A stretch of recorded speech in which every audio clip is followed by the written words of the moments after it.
Voici l'histoire de Socrate, le philosophe qui a transformé la manière dont le monde pense en ne laissant aucun livre derrière lui. À Athènes, au VIe siècle avant notre ère, Socrate n'était pas un maître assis dans une école.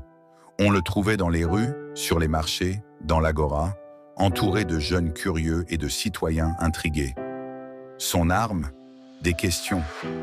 Pour lui, la véritable sagesse ne venait pas de ce que l'on sait, mais de ce que l'on reconnaît ne pas savoir. Il disait « Tout ce que je sais, c'est que je ne sais rien ». Socrate ne cherchait pas à imposer une vérité. Il voulait pousser chacun à examiner sa vie, ses opinions, ses certitudes. C'est ce qu'on appelle aujourd'hui la méthode socratique.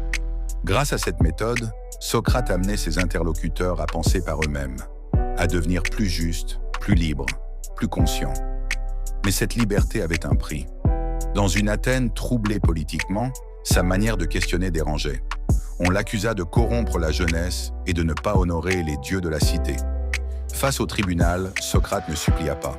Il déclara simplement « Une vie sans examen ne vaut pas la peine d'être vécue ». Condamné à mort, ses amis lui offrirent la fuite. Il refusa.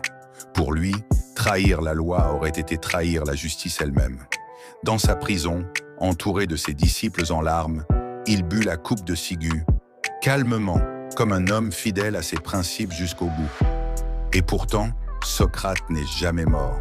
Il vit dans chaque question que l'on pose, dans chaque vérité que l'on cherche, dans chaque esprit libre qui refuse de penser comme les autres. Socrate nous a laissé un héritage simple, mais puissant. Penser par soi-même est la plus grande forme de liberté.